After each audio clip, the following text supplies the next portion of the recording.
Hey, hi everyone, welcome back to our channel. Today we are going to talk about Bhatt family के drama के बारे में। राहुल भट्ट के एक इंटरव्यू के बाद भट्ट फैमिली के डायनामिक्स एक बार फिर से हेडलाइंस बना रहे हैं और ऑनेस्टली जितना वरिड उनका स्टेटमेंट था उतना ही ज़्यादा आउटरेंज भी देखने को मिला है। आखिर राहुल ने क्या ऐसा बोल दिया जो लोगों को इतना ये क्या सुन लिया हमने वाला रिएक्शन आया। चलिए समझते हैं पूरा सीन डिटेल में। राहुल भट्ट जो कि famous film maker Mahesh Bhatt और उनकी फर्स्ट वाइफ किरण भट्ट के बेटे हैं, भट्ट फैमिली में एक अलग ही पोजीशन रखते हैं, जबकि महेश भट्ट और उनकी बेटियां पूजा भट्ट, आलिया भट्ट और शाहीन भट्ट बॉलीवुड के स्पॉटलाइट में रहते हैं। राहुल ने हमेशा अपना फोकस फिटनेस ट्रेनिंग पर बनाए रखा है और फिल्मी दुनिया से दूर रहे हैं। तो रिसेंटली राहुल भट्ट ने एक हिंदी रूश को एक इंटरव्यू दिया जहाँ उन्होंने अपने फैमिली के बारे में ओपन अप किया। महेश भट्ट, पूजा भट्ट और आलिया भट्ट के साथ अपने रिलेशनशिप के बारे में बात की। लेकिन सबसे शॉकिंग मोमेंट तब आया जब राहुल ने अपनी दोनों बहनों का डायरेक्ट कंपैरिजन कर दिया,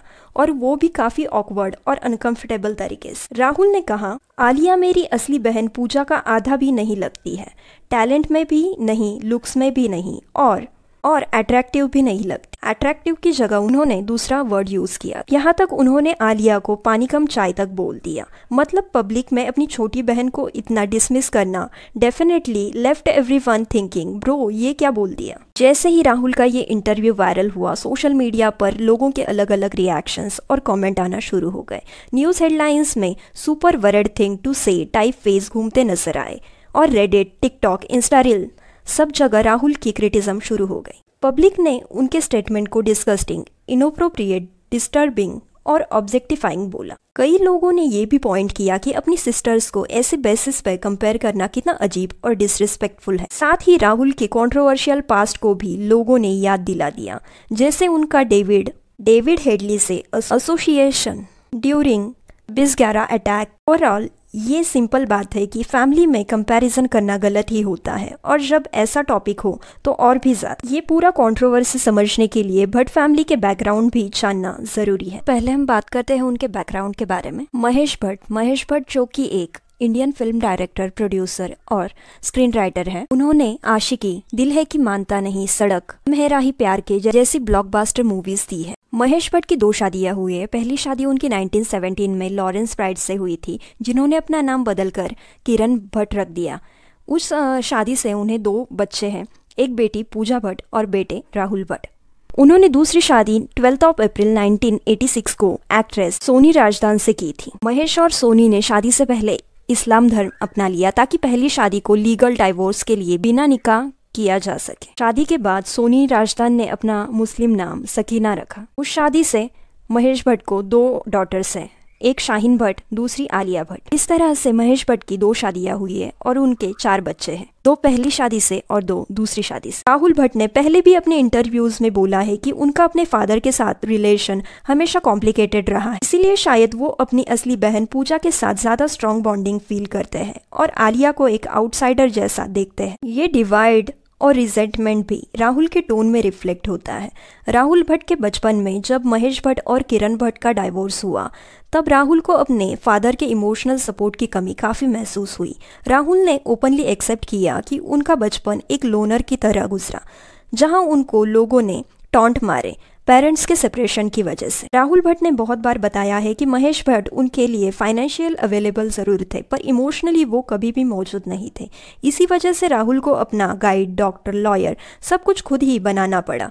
ये इमोशनल डिस्कनेक्ट उनकी पर्सनैलिटी और फैमिली परसेप्शंस को डीपली इम्पैक्ट करता है। एक और बड़ा इंसिडेंट था जब राहुल का नाम डेविड हेडली के साथ जुड़ा था, जो कि 2008 मुंबई अटैक्स में अक्यूज था। राहुल ने इस दोस्ती का इनडायरेक्टली रीजन अपने फादर की अब्सेंस को बताया था। इस पूरे कंट्रोवर्सी में ये समझ आता है कि जब एक इमोशनल सपोर्ट सिस्टम नहीं होती तो तब इंसान एक नेगेटिव इन्फ्लुएंस की तरह बढ़ जाता है। राहुल को अपनी सिस्टर पूजा भट्ट के साथ का अपना रिश्ता काफी स्ट्रांग और इमोशनल लगता है।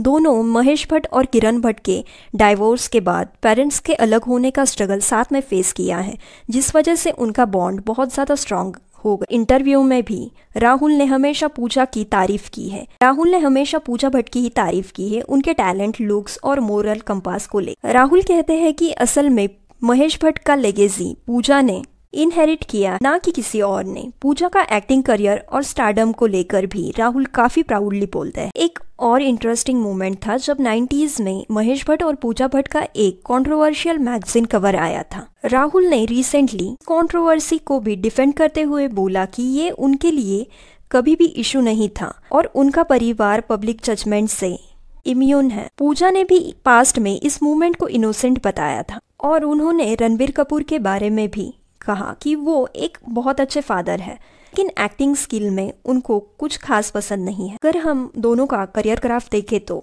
आलिया भट्ट ने 2012 में डेब्यू किया था स्टूडेंट ऑफ द ईयर 2 से। आज वो बॉलीवुड की टॉप एक्ट्रेसेस में से एक है। उन्होंने हाईवे, राजी, गंगूबाई, काठियावाड़ी जैसे क्रिटिक क्लाइमेट फिल्म्स उनके नाम हैं। विद इन पूजा भट्ट इन 1989 में उन्होंने डैडी से डेब्यू किया था और 90s में एक बड़ा नाम रह चुकी है। दिल है कि मानता नहीं और सड़क जैसी हिट्स के साथ आज वो मेनली डायरेक्टर और प्रोड्यूसर बन चुकी है। दिन राहुल भट्ट का बॉलीवुड करियर इतना प्रोमिनेंट नहीं रहा। वो ज़्यादातर एक फिटनेस ट्रेनर के रूप में जाने जाते हैं और उनका सबसे ज़्यादा अटेंशन ग्रैब करने वाला moment reality show big boss 4 में उनकी अपीयरेंस थी। ऑल्सो एक इंटरेस्टिंग पॉइंट, आलिया और पूजा दोनों अपने अपने ज़माने में सुपर सक्सेसफुल रही है, बट दोनों का जर्नी, स्ट्रगल और स्टाइल अलग रहे हैं। राहुल भट्ट के कॉमेंट ने एक बार फिर से ये पॉइंट प्रूव कर दिया है कि पब्लिक में फैमिली ऐसी प्राइवेट फीलिंग्स को ओपनली एक्सप्रेस करना लोगों को कितना ज़्यादा अनकंफर्टेबल लग सकता है, स्पेशली जब बात ऐसे लुक्स और पानी कम चाय जैसे टर्म्स की हो।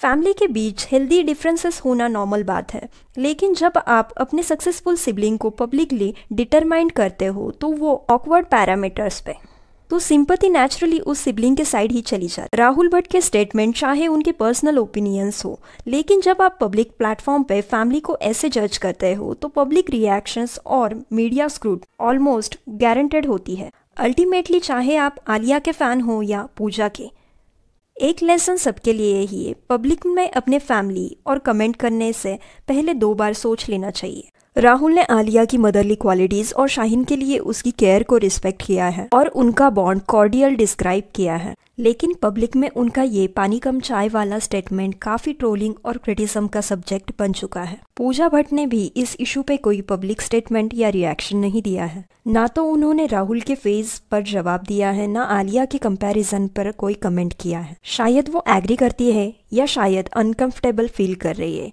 या फिर सिंपल इग्नोर करना उनका डिसीजन है। जो भी रीजन हो, उनकी साइलेंस काफी नोटिसेबल है। ये हर फैमिली में अपनी कहानी होती है और हर सेलिब्रिटी के पीछे एक रियल इंसान होता है जिसका इमोशन, इनसिक्योरिटीज और स्ट्रगल होते हैं। राहुल भट्ट के कमेंट ने ज़रूर एक अनकंफर्टेबल डिबेट छिड़ी है, लेकिन आलिया का ग्रेसफुल साइलेंस और रणबीर का सपोर्ट ये बताता है कि मैच्योरिटी हमेशा सबसे बड़ी चीज़ होती है। So what do you think, क्या राहुल भट्ट का कमेंट जस्टिफाई था या इनअप्रोप्रिएट?